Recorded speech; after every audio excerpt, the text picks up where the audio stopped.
Dito isso, abra sua Bíblia no livro de Atos dos Apóstolos, capítulo 1. E com a reflexão de hoje, nós vamos encerrar a nossa exposição do primeiro capítulo do livro de Atos. Atos dos Apóstolos, capítulo 1, a partir do verso 12.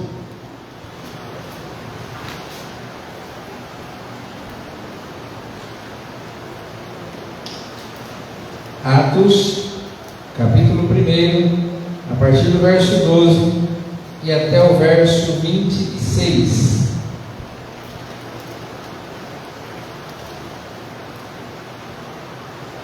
Você pode fazer a leitura sentado como você está. Permaneça com a sua Bíblia aberta enquanto meditamos nesse texto, a palavra de Deus. Lembrando mais uma vez que pretendemos fazer a exposição de todo o livro de Atos, até o último verso, sem pular nenhum. Que o Senhor nos dê graça para que consigamos e possamos crescer no conhecimento e na prática também, principalmente na prática da palavra do Senhor. Diz assim o texto: Então os apóstolos voltaram do Monte das Oliveiras para Jerusalém. A distância até a cidade é cerca de 1 quilômetro. Quando entraram na cidade, subiram para o cenáculo, onde se reuniam Pedro, João, Tiago, André, Filipe, Tomé, Bartolomeu, Mateus, Tiago, filho de Alfeu, Simão, o Zelote, e Judas, filho de Tiago. Todos estes perseveraram unânimes em oração com as mulheres, com Maria, mãe de Jesus, e com os irmãos dele. Na semana passada nós meditamos até aqui. A sequência do texto diz assim, a partir do verso 15: Naqueles dias Pedro se levantou no meio dos irmãos, que formavam um grupo de mais ou menos 120 pessoas, e disse: Irmãos, era necessário que se cumprisse a Escritura que o Espírito Santo predisse pela boca de Davi a respeito de Judas, que foi o guia daqueles que prenderam Jesus. Ele era um dos nossos e teve parte nesse ministério. Ora, esse homem adquiriu um campo com o preço da iniquidade, e caindo de cabeça rompeu-se pelo meio, e todos os seus intestinos se derramaram. Isso chegou ao conhecimento de todos os moradores de Jerusalém, de maneira que em sua própria língua esse campo era chamado Aceldama, isto é, campo de sangue. E Pedro continuou: Porque está escrito no livro dos Salmos: Fique deserta a sua morada, e não haja quem nela habite, e que outro tome o seu encargo. Portanto, é necessário que os homens que nos acompanharam todo o tempo em que o Senhor Jesus andou entre nós, começando no batismo de João até o dia em que foi tirado do nosso meio e levado às alturas, um destes se torne testemunha conosco da sua ressurreição. Então propuseram dois: José, chamado Barsabás, também conhecido como Justo, e Matias.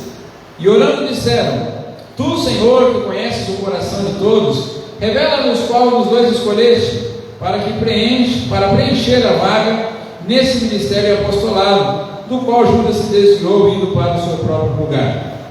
Depois fizeram um sorteio, e a sorte caiu sobre Matias, e foi acrescentado ao grupo dos 11 apóstolos. Louvado seja Deus por sua palavra. Você diz? Amém. Amém. Bendito seja o nome do Senhor.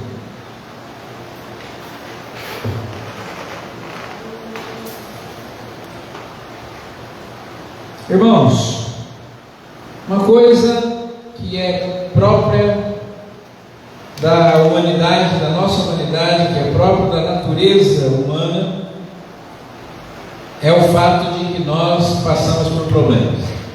Todos temos problemas. Se alguém aqui me disser que não tem nenhum problema, nós vamos internar, porque está com problema de cabeça. Todos temos problemas, até as crianças têm problema. Não é? Uma das nossas crianças estava com um problema sério alguns dias desses, estava preocupado de chorar na escola. Não é? E ele estava triste, eu chorei na escola, preocupado, problema, criança, pequenininha, já enfrentando problemas. Todos nós temos problemas. A igreja tem problema, no nosso lar tem problema, no trabalho nós temos problemas, não é? Na rua, em todos os lugares, há problemas muitos que precisamos resolver, que precisamos tratar. E no ambiente de fé, no ambiente do corpo de Cristo, não é diferente. A igreja é o lugar onde os problemas se manifestam. Os problemas acontecem na igreja, problemas de relacionamento, problemas de ordem doutrinária, problemas às vezes de ordem moral, não é? Problemas financeiros, às vezes. A igreja às vezes passa por problemas financeiros também. A igreja é um lugar onde problemas podem acontecer.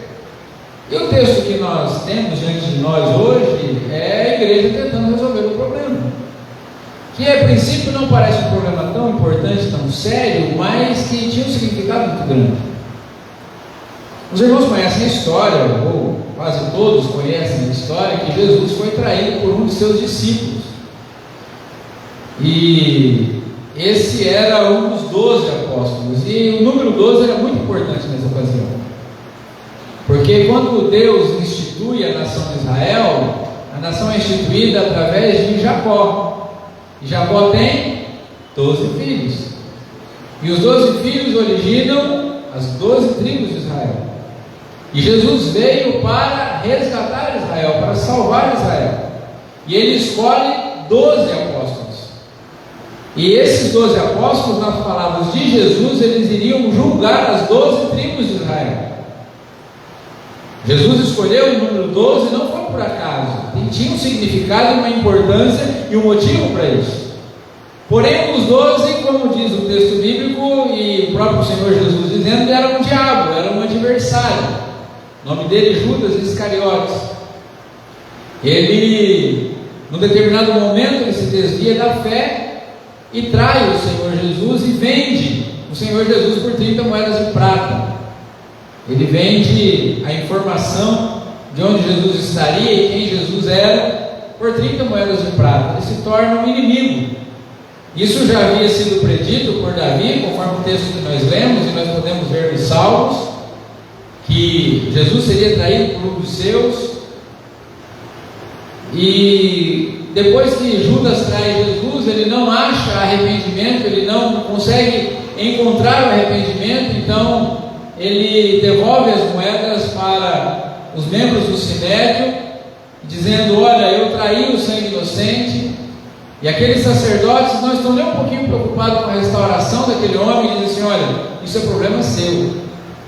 E aí Judas vai e se enforca, de acordo com o que nós podemos entender do texto, com a tradição, ele se enforca, e provavelmente com o peso do seu corpo, ou talvez no mesmo instante ou algum tempo depois, pendurado na árvore, a gente não sabe como, ele é precipitado, ele cai dessa árvore e o corpo dele se rompe, conforme o texto que a gente viu aqui. O dinheiro que Judas tinha devolvido para os sacerdotes, eles compram um campo, eles falam: nós não podemos devolver esse dinheiro para o caixa da igreja, do templo, então a gente vai comprar um campo que vai ser um lugar deserto lá, para dar uma destinação para esse dinheiro. É o lugar onde Judas vai para se enforcar. O texto de Atos fala que foi o próprio Judas que comprou. Nos evangelhos nós vemos que são os membros do Sinédrio que compram o dinheiro que seria de Judas. Então o próprio Judas estava comprando. Não é um erro de textos aí, não há uma discordância. E então Judas morre, Jesus sobe aos céus após 40 dias de ressurreto e deixa o colégio apostólico incompleto. E agora esse é o problema. Os discípulos de Jesus precisavam testemunhar da ressurreição de Cristo às 12 tribos de Israel, a todo o povo de Israel, porém eles estavam em número de 11. E eles precisam resolver um problema que não parece muito importante, mas tinha uma grande importância naquele contexto. E aí eles tomam a decisão de escolher um substituto para Judas, para que a equipe ficasse completa novamente. Alguns teólogos implicam com essa passagem, dizendo que os discípulos se precipitaram, que eles não precisariam fazer isso, porque o apóstolo Paulo seria escolhido pelo próprio Jesus na sequência, para também se tornar apóstolo. E então os discípulos não deveriam ter feito isso. Foi um erro, foi uma precipitação desnecessária, porque logo na sequência Jesus escolheria Paulo para também se tornar um dos apóstolos. Mas Nós não entendemos assim. Os melhores estudiosos, aqueles que nós respeitamos mais, eles não creem assim. Até porque esses discípulos de Jesus, embora, e talvez esse é um dos argumentos que é usado para contrariar a ideia de escolher Matias como substituto de Judas, um dos argumentos é que eles ainda não tinham recebido o Espírito Santo, que não é verdade. Porque Jesus, numa das ocasiões em que ele aparece ressurreto com seus discípulos, ele assopra sobre eles e diz: recebei o Espírito Santo. No Pentecostes eles foram cheios do poder do Espírito Santo, para testemunhar, para manifestar os dons do Espírito Santo. Mas o Espírito Santo eles já tinham. Eles não eram pessoas vazias do Espírito Santo. Então Jesus deixa essa questão e eles resolvem essa questão, e resolvem de uma forma muito importante. Resolvem de uma maneira muito sábia, não é? De uma maneira muito competente, e a questão fica resolvida. E esse texto é relatado por Lucas no livro de Atos e traz para nós algumas lições importantes sobre como nós podemos resolver os problemas que se apresentam tanto na nossa vida particular, na nossa vida familiar, na nossa vida profissional, social, moral e até na nossa vida comunitária da igreja. Então, os discípulos, diante daquele problema na comunidade, de ter que substituir o traidor do mestre, eles, mesmo sem ter experiência em resolver, Jesus tinha acabado de ir embora, ainda não estava muito bem clara a função de cada um, mas mostra muita competência e muita sabedoria para resolver aquele problema. E nós vamos olhar para esse texto hoje, para tentarmos aprender algumas lições importantes sobre como lidar com os nossos problemas. Então nós vamos olhar para a igreja de Atos e o seu problema, e vamos tentar aprender alguma coisa sobre como resolver os nossos. Amém? Estamos juntos até aqui? Muito bem. Primeira lição que nós aprendemos nesse texto, nos versos 15 até o 20, é que nós precisamos sempre entender que os nossos problemas não estão fora do controle de Deus. Não importa qual seja o problema que eu e você estejamos atravessando, não está fora do controle de Deus. Judas foi realmente um traidor, Judas realmente traiu a causa, ele vendeu o Senhor Jesus, mas toda essa situação estava absolutamente debaixo do controle de Deus. O apóstolo Pedro, falando com os irmãos, ele cita o Salmo 69, 25 e o Salmo 109, verso 8, e ele fala claramente, ele fala assim: gente, olha, tudo o que aconteceu, o fato de Judas trair Jesus, já estava escrito que ele viria assim, que aconteceria dessa forma, e que ele seria excluído do nosso grupo, e que no seu lugar outra pessoa teria que assumir. Está muito bem claro isso para Pedro.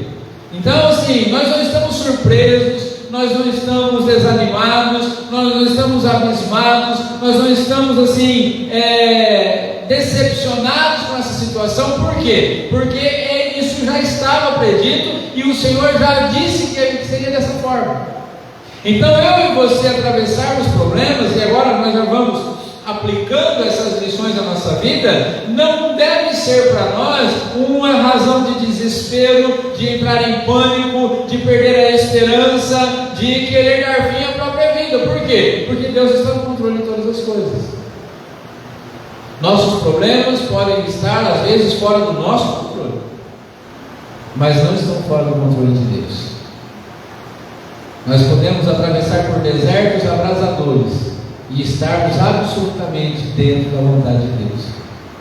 Existe uma corrente que chama-se de teologia, que de teologia não tem nada, de que você não pode sofrer, que você não pode ficar doente, que você não pode sentir dores, que você não pode ficar deprimido, que você não pode passar por situação financeira difícil, e isso não tem nada a ver com o Evangelho.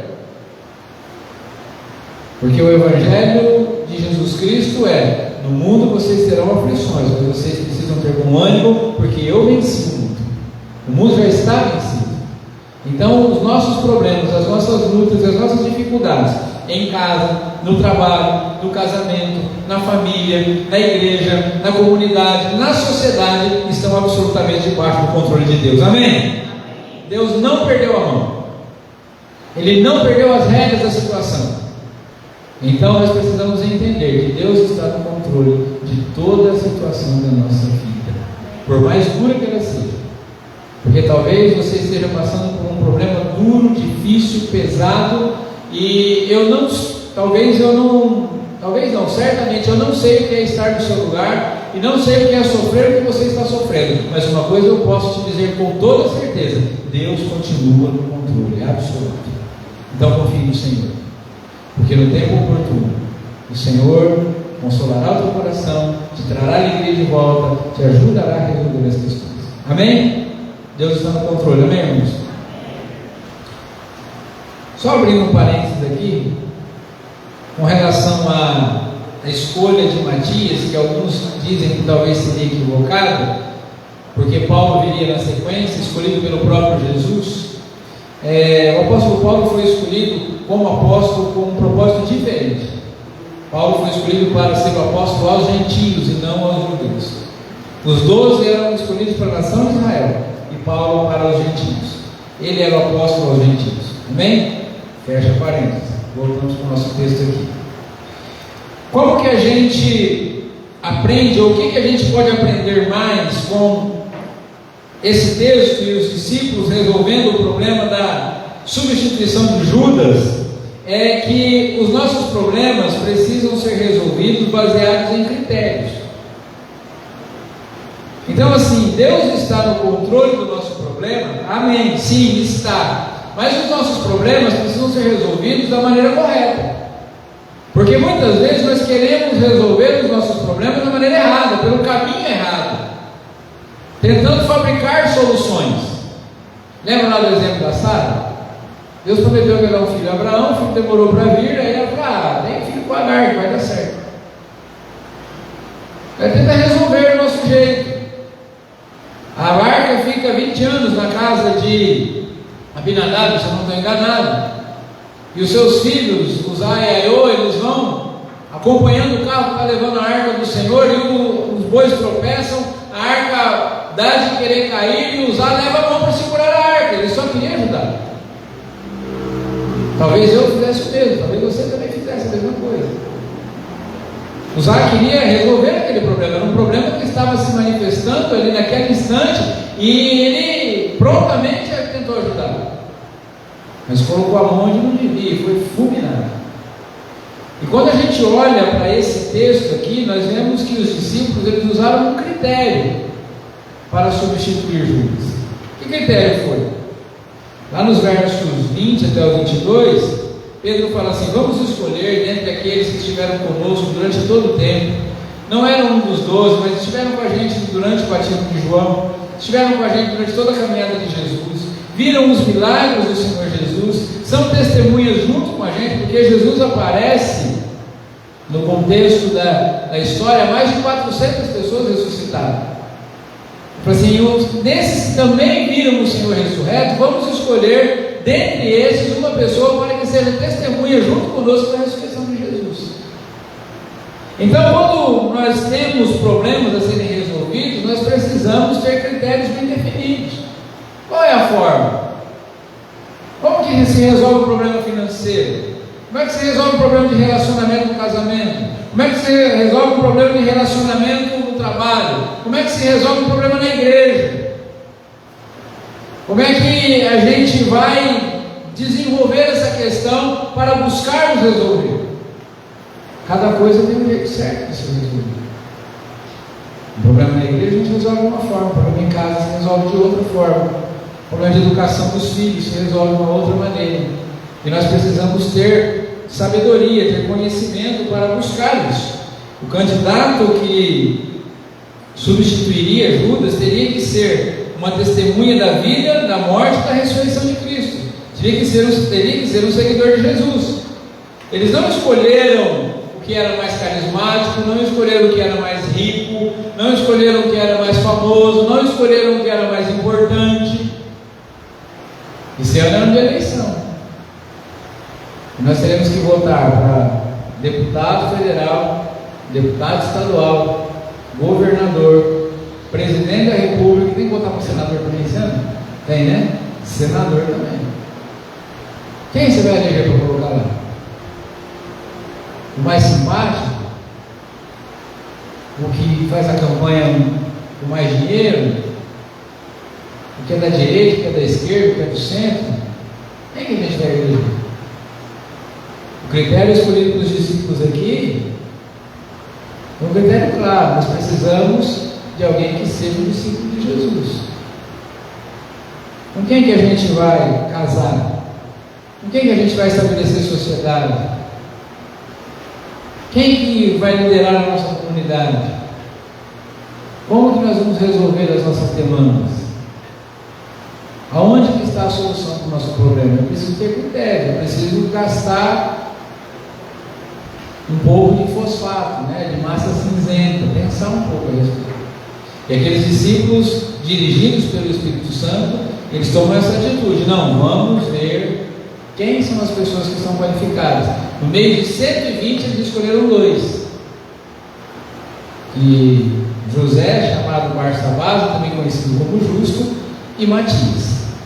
Então, a segunda lição que a gente aprende com esse texto é que nossos problemas precisam ser resolvidos baseados em critérios, ainda que nós creamos que esteja debaixo do controle de Deus. Deus está no controle, mas nós precisamos achar o caminho. Amém? Terceira e última lição que esse texto nos traz sobre a igreja e os seus problemas é que nossos problemas precisam ser resolvidos com decisões adquiridas através de oração. Antes de qualquer decisão, precisamos orar. Eu compartilhei com os irmãos aí dos grupos da igreja essa semana uma pregação que eu gostaria que todos assistissem. Se você ainda não assistiu, assista, sobre oração. Irmãos, a igreja só terá poder se for uma igreja de oração. Nós falamos hoje de manhã, o já citou isso aqui. Se nós não aprendermos a orar, se nós não tomarmos gosto para a oração, nós não seremos uma igreja poderosa. Se eu e você, particularmente, não tivermos uma vida de oração, porque a oração ela precisa ser comunitária e particular.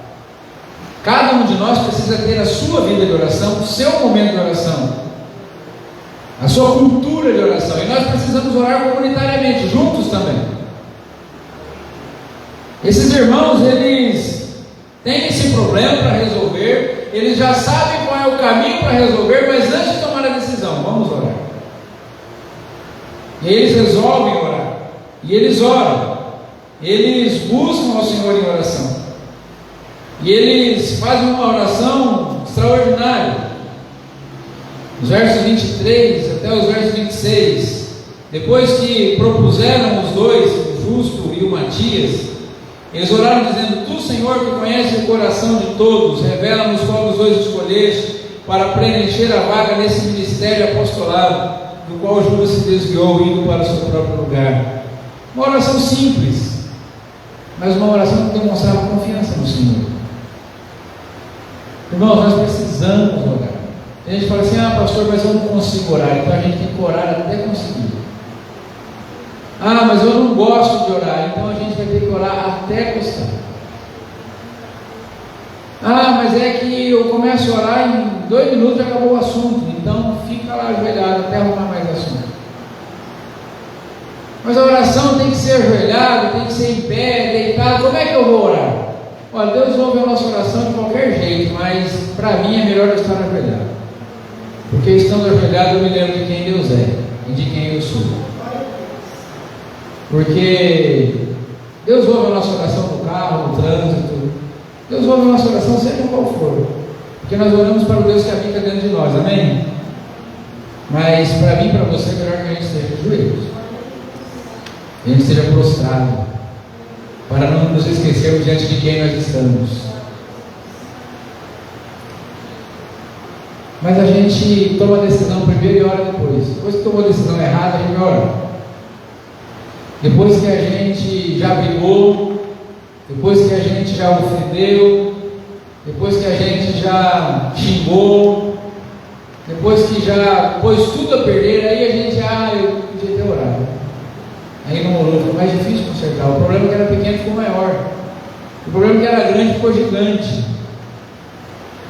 E essa igreja, esses 120 irmãos, eles não oraram. Eles colocam uma questão diante de Deus em oração. Eles buscam o Senhor em oração. E aí depois que eles acabam de orar, eles fazem um sorteio. Eles tiram sortes. É o último relato no Novo Testamento de lançar sortes. Era um costume dos judeus. Eles oravam e depois da oração eles faziam um sorteio. E eles criam que era o Senhor que estava direcionando esse sorteio. E eles fazem um sorteio e o sorteio cai sobre Matias e Matias é escolhido apóstolo. O problema estava resolvido. Lá em Provérbios 16:33 está escrito assim: para se fazer um sorteio são lançados os dados, mas toda decisão procede do Senhor. Então, baseado nesse texto de Provérbios, os judeus faziam sorteios para decidir. Depois o Espírito Santo veio e eles passaram a ser guiados pelo Espírito Santo. Então hoje eu e você não precisamos mais fazer sorteio, nós precisamos ouvir a voz do Espírito. Se hoje ouvirdes a voz do Espírito, não endureçais o vosso coração. Uma lição importante, talvez seria uma dica boa para nós hoje, aprendermos a resolver as coisas com oração. Eu gosto muito de uma passagem bíblica lá em 2 Crônicas 20, em que Josafá vai visitar o rei de Israel. E o rei de Israel fala assim: olha, não é essa passagem, não, estou confundindo. A passagem que eu gosto bastante, Josafá também. Aí do rei de Israel que Josafá quer consultar ao Senhor antes de ir para a guerra. Também é uma boa lição. Mas a história que eu quero usar como ilustração aqui é que 3 nações se reúnem para lutar contra Josafá. Josafá tinha um exército pequeno, ele era apenas uma tribo de Israel, Judá e Benjamim, 2 tribos ali. E se reúnem os Edomitas, que são os descendentes de Esaú, os Amonitas e os Moabitas, para lutar contra Josafá. Era um exército gigantesco. E Josafá ele conclama o povo: fala, gente, vamos orar e vamos jejuar, porque a coisa está feia, porque o negócio está difícil. Então as pessoas se reúnem em Jerusalém e eles rasgam as suas vestes, eles se humilham diante do Senhor e eles oram. E a oração de Josafá é o seguinte: Senhor, o Senhor é aquele que nos salvou, nos livrou do Egito, o Senhor é o nosso Senhor, é o nosso Salvador, o Deus em que nós confiamos, e agora essas 3 nações estão vindo contra nós e nós não sabemos o que fazer. Porém os nossos olhos estão em Ti. E Deus levanta no meio do povo um levita que nem profeta era, e esse homem começa a profetizar no meio do povo e fala assim: olha, o Senhor vai lutar no lugar de vocês não vão precisar fazer nada. Imediatamente Josafá começa um culto de louvor ao Senhor, e eles descem para a batalha cantando e adorando a Deus. E quando chegam diante dos inimigos, não tem mais inimigo para lutar. A gente aprende com Josafá que quando a gente se defende, mas quando a gente ora, Deus defende a gente. Quando a gente luta, mas quando a gente ora, Deus luta no nosso lugar. Quando a gente se desespera e fica tentando resolver com as nossas forças, com a nossa capacidade, a gente se frustra e cansa, mas quando nós descansamos no Senhor, Ele entra no circuito, Ele entra na nossa demanda e Ele cuida de cada coisa ao seu tempo. O papel dos discípulos naquele momento era orar. Senhor, nós temos esses 2 homens, um é tão bom quanto o outro, e nós não queremos ser parciais nem com um irmão nem com o outro. Os 2 estão capacitados. Nós usamos o critério que deveria usar e o jogo está empatado. Tem os 2 aqui, pode ser qualquer um deles. Então vamos orar, deixa o Senhor decidir. E aí eles oram, fazem um sorteio, todo mundo concorda. Tem briga, não tem confusão, não tem nada. Aquele que perdeu não recorreu, não pediu a ajuda do VAR, agora tem o VAR, né? não pediu a ajuda do VAR para ver o lance, se o sorteio foi justo ou não. Simplesmente a situação estava resolvida e Matias se torna apóstolo no lugar de Judas.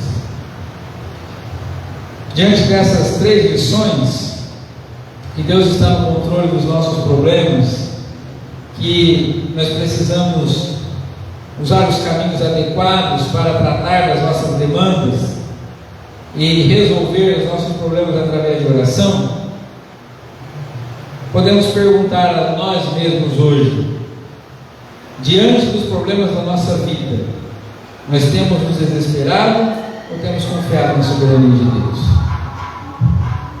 A situação que você enfrenta, que eu enfrento, como nós temos tratado? Temos cedido ao desespero? Temos saído que nem doido, tentando resolver tudo ao mesmo tempo? Ou temos confiado no Senhor? Temos pensado e colocado na nossa mente para pensar assim: não, Deus está no controle, Senhor, toma conta disso aqui. Tem um texto bíblico bastante interessante que está registrado lá em Êxodo, quando o povo sai do Egito, eles se deparam com o Mar Vermelho e o faraó está vindo atrás. E aí Moisés, ele dá uma palavra, ele fala assim: olha, fiquem calmos, porque os egípcios que vocês estão vendo, vocês não verão mais. O Senhor lutará para vocês, tão somente calem-se. Porque naquele momento teve gente que ficou apavorada, que tentou entrar no mar e nadar. Vamos nadar para ver até onde a gente chega. Teve outros que queriam voltar para o Egito. Não, vamos nos entregar para os egípcios. Teve outros que não, vamos partir para a luta, vamos para cima deles. E seja o que Deus quiser. E teve gente que não fez nada, mas ficou gritando, ficou apavorado. Moisés falou assim: gente, para quem quer ir no mar, se embrenhar no mar, não faça isso, calma. Para quem quer voltar para o Egito, fique tranquilo, os egípcios que vocês estão vendo, vocês não verão mais. Para quem queria lutar e queria brigar, Moisés falou assim: olha, o Senhor lutará por vocês. E para quem estava desesperado, Moisés falou assim: cale-se, cale-se, cale-se, vocês me deixam louco. Fiquem quietos, calmos. Diante dos nossos problemas, como nós temos agido?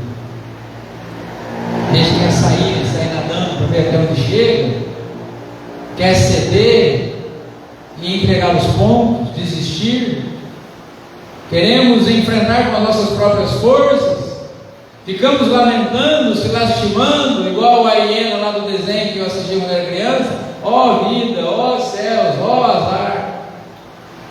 Vocês também assistiram, né? Menina aí. Ou confiamos no Senhor? Ou olhamos para a situação e falamos assim: tudo bem, Senhor. Esse problema aí talvez foi eu mesmo que provoquei, mas eu sei que o Senhor está no controle. Então eu sei que o Senhor vai me ajudar. Outra pergunta: que caminhos temos tomado para resolver os nossos problemas? O caminho certo ou o caminho mais fácil? O caminho certo ou o caminho mais curto? Temos deixado a nossa intuição resolver ou temos usado critérios? Aqueles irmãos, eles não tinham muita base, tinham pouco conhecimento, eram galileus. Hoje nós temos a palavra de Deus para nos guiar. Nós temos buscado a solução para os nossos problemas na Bíblia, na palavra do Senhor, ou temos feito do jeito que a gente acha? Porque hoje todo mundo acha alguma coisa, né? Ah, eu acho que é assim, eu acho que é de outro jeito, eu acho. Já ouvi muitas pessoas perguntarem: o que você acha? Você não acha nada, a Bíblia diz o seguinte. E aí é pela Bíblia que a gente vai. A palavra de Deus tem orientado, irmãos, as nossas decisões, a maneira como resolvemos as nossas demandas. E por último, última pergunta para nós é: quanto tempo nós gastamos em oração antes de tomar uma decisão com relação a algum problema? Quanto tempo? A história conta que a mãe de Agostinho orou por ele mais de 30 anos. E um dos historiadores disse o seguinte: um filho de tantas lágrimas não poderia ter se perdido. E Agostinho é um dos maiores teólogos da história da cristandade. Um homem ímpio, profano, imoral, mas que tinha uma mãe que orava por ele e não se perdeu. Se converteu a Cristo e se tornou um grande teólogo. Quanto tempo nós oramos? Por quanto tempo nós deixamos as decisões no óleo até que o Senhor nos dê uma direção, até que o Senhor fale conosco, até que o Senhor toque o nosso coração? Porque, irmãos, nós estamos vivendo um tempo de uma igreja que ora muito pouco, de crentes que oram muito pouco, crentes analfabetos de Bíblia e que simplesmente não oram.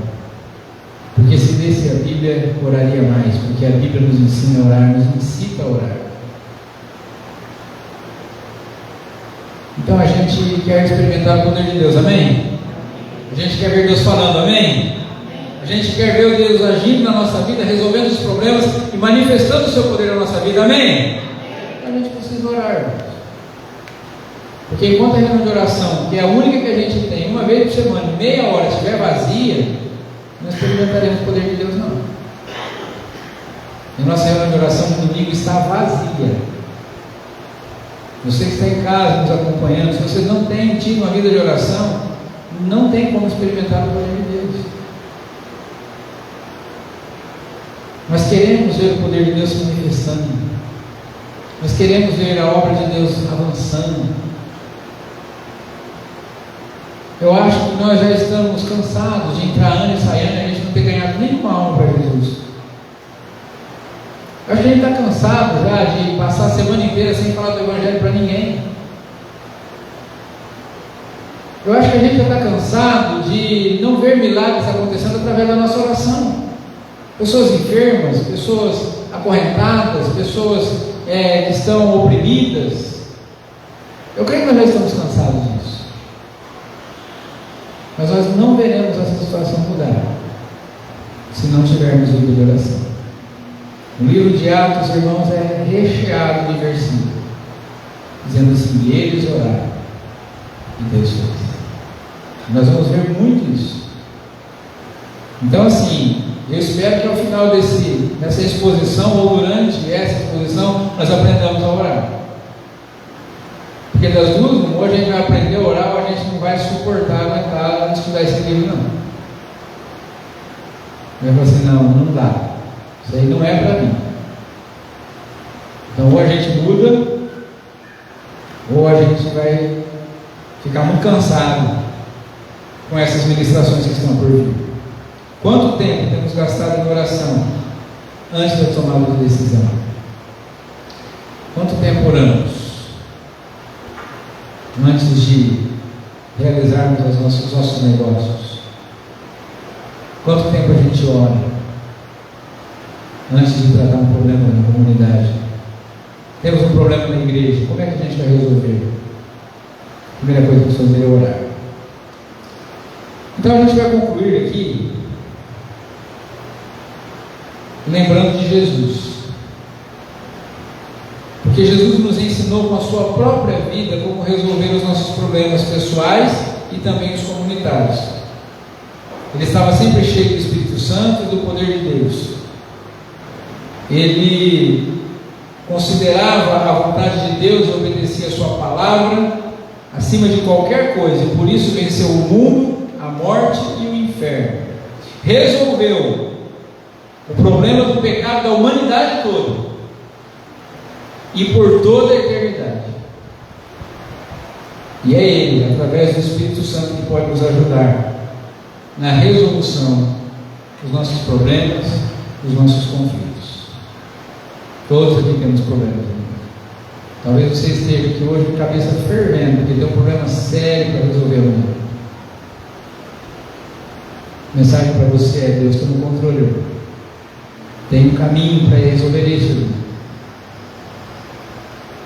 E o Espírito Santo vai te ajudar se você orar.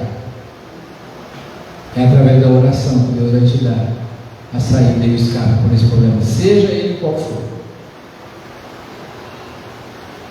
Nós queremos que essa igreja cresça, queremos que essa igreja floresça, queremos que essa igreja frutifique. Essa igreja precisa ser uma igreja de oração. Então eu quero te convidar a ficar em pé e orar agora. Amém? Feche os seus olhos. Fale com o Senhor agora, talvez sobre aquele problema que faz tempo que você está sofrendo por causa dele. Talvez seja um problema com o marido, com a esposa, com a família, no trabalho, com a igreja. Talvez seja um problema com você mesmo, um pecado que você não consegue abandonar. E você esteja triste, angustiado, cansado até. Porque o pecado cansa, os problemas vão nos cansando. O problema não resolvido vai se tornando um fardo, vai cansando a gente. Olha o Senhor nessa noite. Diga: Senhor, eu estou cansado. Estou cansado. É tanto problema, tanta coisa que não se resolve, que se acumula, que se arrasta. E a gente olha para esse texto da palavra de Deus, parece que foi tão fácil resolver.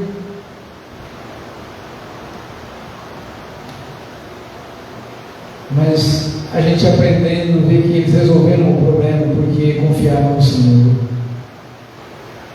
porque usaram a maneira certa, as ferramentas certas, e porque oraram, porque colocaram a decisão na mão de Deus. Senhor, nós acreditamos que o caminho é esse, eles disseram, mas a decisão é do Senhor, o Senhor decide. Vamos deixar para o Senhor decidir. E Deus decidiu e deu tudo certo. Matias se tornou um dos apóstolos e conta a tradição que morreu como mártir, como testemunho de Jesus Cristo, assim como todos os outros apóstolos também. O problema resolvido de acordo com a vontade de Deus. Qual é a vontade de Deus para o teu problema? Qual é a vontade de Deus para o problema dessa igreja? Qual é a vontade de Deus para o problema profissional que você está passando, problema familiar, problema emocional, problema de saúde física? Qual é a solução? Ore sobre isso nesta noite. E tome uma atitude de acordo com a vontade de Deus, que Ele com certeza te guiará. Ó Deus, em nome de Jesus, estamos na Tua presença, Pai. Senhor, nós temos tantos problemas. Temos problemas, ó Deus, de ordem pessoal, em relação ao nosso trabalho, em relação à nossa vida social, à nossa convivência, à nossa vida familiar. Temos problemas, ó Deus, de ordem espiritual, porque não conseguimos, ó Deus, te servir como deveríamos, não conseguimos te amar como precisamos, não conseguimos, ó Deus, trabalhar na seara, na obra do Senhor, como deveríamos estar trabalhando. Problemas que temos que resolver dentro do nosso próprio coração, da nossa mente, com a nossa vida, com as nossas atitudes. Temos problemas que são comunitários, que diz respeito à nossa família, que diz respeito ao ambiente que nós frequentamos para trabalhar, para estudar, para nos relacionarmos com pessoas que são nossos amigos e familiares. Temos problemas, ó Deus, de ordem na nossa fé, na nossa vida comunitária de fé, onde precisamos participar, amar uns aos outros, servir, edificar uns aos outros. Temos problemas, Senhor, das mais diversas ordens, das mais diversas maneiras, Pai. E a maioria deles nós não sabemos resolver. E por causa disso tomamos decisões equivocadas e os problemas, ao invés de diminuírem, aumentam. Aquilo que estava difícil começa a ficar impossível. Mas a Tua palavra nos ensina que aquilo que é impossível aos homens é possível ao Senhor. Então, ó Deus, ensina-nos, ó Senhor, a Assim como o teu Espírito dirigiu aqueles apóstolos naquele processo importante de substituição do apóstolo Judas, que o teu Espírito, Senhor, nos guie nessa noite. Nós possamos primeiramente nos acalmar o nosso coração, a nossa mente, a nossa alma, sabendo que o Senhor continua no controle da nossa vida. Que nada escapou do teu plano, nada escapou da tua soberania, nada foge do projeto do Senhor, nada escapa da tua vontade. Sabemos que o Senhor está conosco, que nada acontece sem a tua vontade. Ensina-nos a confiar no Senhor, porque todas as coisas cooperam para o nosso bem. Também te pedimos, ó Deus, que o Senhor nos dê coragem para usar, ó Senhor, os critérios corretos, ó Deus. Talvez precisemos começar de novo, pedir perdão, nos consertar. Talvez precisemos, ó Deus, abandonar algumas práticas, alguns vícios, alguns pecados que nos são tão caros, que nos são tão queridos, mas que estão atrapalhando a nossa vida e a nossa comunhão com o Senhor. Ajuda-nos, ó Deus, a tomar as atitudes e as posturas corretas no caminho para a solução dos nossos problemas. E que a decisão, Senhor, as nossas decisões, os nossos passos sejam todos, ó Deus, orientados pelo Teu Espírito, através da oração. Os Teus discípulos chegaram para o Senhor antes de resolverem esse problema, enquanto o Senhor ainda estava com eles, e disseram: Senhor, ensina-nos a orar. Nós queremos te pedir isso nessa noite. Senhor, ensina-nos a orar. Ajuda-nos a orar. Senhor, nos motive mais a orar. Nós precisamos orar. Oramos tão pouco. Oramos ao Senhor tão escassamente. Meu Deus, tem misericórdia da tua igreja, dessa comunidade, da igreja de Rio Preto, da igreja brasileira, da tua igreja no mundo, Senhor. Senhor, nós precisamos ver brotando no meio do teu povo um movimento forte de oração. Oração perseverante, oração fervorosa, oração, Senhor, unânime. Precisamos orar. Ajuda-nos, ensina-nos a orar, Senhor. Desperta o teu povo para a oração, meu Deus. Pai amado, nós temos visto a história nos contando que grandes avivamentos começaram quando o teu povo colocou o joelho no chão para orar. Nações foram transformadas. Ensina-nos a orar, Senhor. A reclamar menos, a gritar menos. Ensina-nos a nos defendermos menos e a orar mais. Porque quando nós oramos, o Senhor trabalha no nosso lugar. E a tua vontade ela é boa, perfeita e agradável. O Senhor faz tudo melhor do que nós. Aplica essa palavra ao nosso coração. Ajuda-nos nas nossas fraquezas, através do teu Espírito Santo. Porque nós não temos, ó Deus, o que fazer diante dos nossos problemas. Só nos resta confiar no Senhor. Só nos resta, Pai, nos submetermos à tua palavra e à tua vontade. Ajuda-nos nisso, ó Deus, em nome de Jesus e da tua glória. Amém.